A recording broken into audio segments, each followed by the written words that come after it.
할렐루야, 조나씨입니다. 오늘도 말씀을 하루를 시작합니다. 슬기로운 아침 시간 욥기 38장 말씀입니다. 오늘은 욥이 소망하고 고대했던 일이 발생합니다. 바로 하나님이 욥 앞에 등장하셨어요. 사실 지금까지 욥은 하나님의 임재를 기다려왔습니다.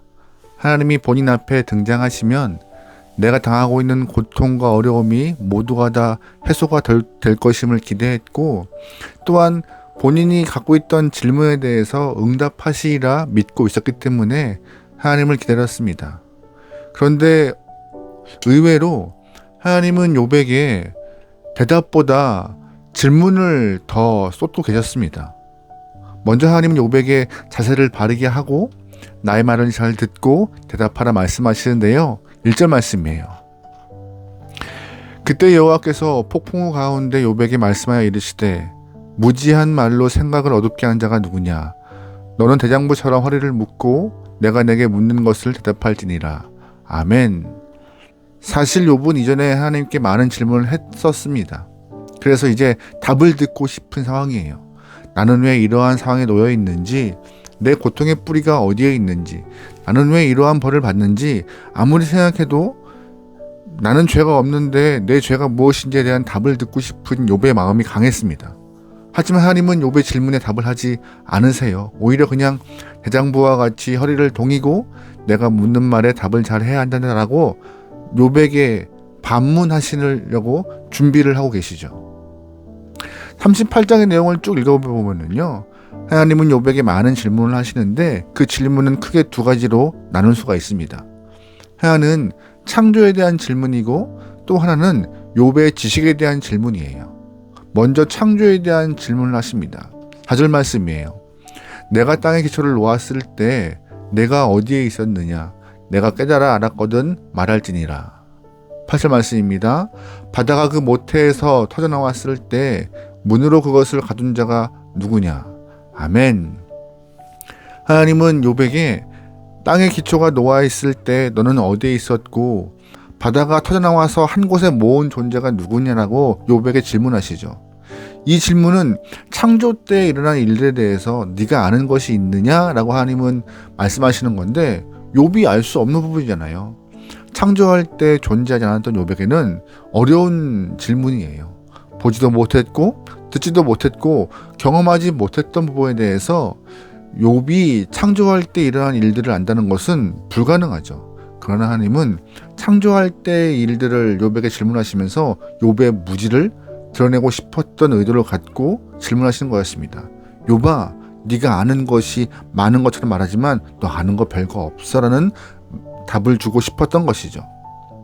두 번째, 하나님은 욥에게 했던 질문 중에 종류가 무엇이냐? 욥의 지식에 대한 질문이었어요. 16절 말씀입니다.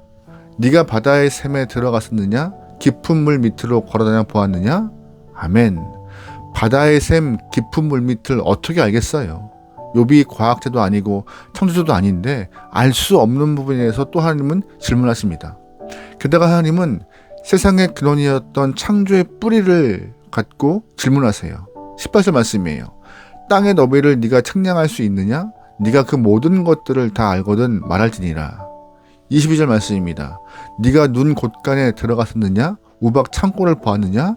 아멘. 하나님은 계속적으로 욥에게 네가 얼마나 많은 지식을 갖고 있는가라는 질문을 하십니다. 보지도 못했고 경험하지 못했던 그 문제에 대해서 욥은 한마디도 답을 할 수 없었습니다. 그러면서 하나님은 욥에게 천상에서 있던 하단과의 대화는 언급도 하지 않으세요. 고난의 이유가 무엇인지 말씀하지 않으세요. 또한 원인과 결과에 의존하면서 이야기했던 욥의 친구들의 말이 진짜 진위 여부에 대해서 1절 그거에 대한 언급도 없으세요. 욥이 궁금해했던 수많은 질문에 대해서 답을 하지 않으십니다. 다만 하나님은 욥에게 폭풍과 같은 질문을 하시면서 깨닫게 하시는 것은 하나님에 대해서 또한 세상에 대해서 욥이 갖고 있는 한계와 무지함을 깨우쳐주고자 오늘 본문에서 많은 질문을 하고 계신 것이었습니다. 지금까지 욥은 하나님을 자기 방식대로 생각했고 또한 그 자기 방식에서 벗어난 하나님에 대해서 불만과 불평을 쏟고 있었죠. 자기 방식대로 하나님을 이해했던 것이에요. 자기의 세계에 갇혀서 좁은 세계로 하나님과 세상을 바라보며 판단했던 것입니다. 그래서 하나님은 욥에게 일부러 창조의 근원과 세상의 이치를 알게 하시기 위하여서, 욥의 한계를 알기 위하여서 질문하신 것인데, 욥은 자신의 지식과 경험을 통하여서 한마디도 답을 할 수 없는 상황에 직면하게 되었습니다. 우리도 가끔씩은 자기의 지식으로 하나님이 이렇다 저렇다 판단도 하고 각자가 가지고 있는 인식의 틀에 가둬놓고 하나님을 끼워 맞추려는 일도 하고 있습니다. 하지만 하나님은 인간의 인식의 틀, 생각의 틀 안에서 갇혀 계신 분이 아닙니다. 어떻게 인간의 그 작은 머리와 그 약한 가슴으로 하나님을 충분히 이해할 수 있고 설명할 수 있겠습니까? 오히려 하나님은 질문하세요. 네가 우박 창고를 알아? 네가 땅에 기초를 놓았을 때 어디 있었어? 하면서 너의 그 자금이 전부인 양 생각하지 말라라고 반문하시는 것입니다. 오히려 하나님은 질문하시는 거예요. 네가 우박 창고를 가봤어? 너는 땅에 기초를 놓았을 때 어디에서 무엇 했어?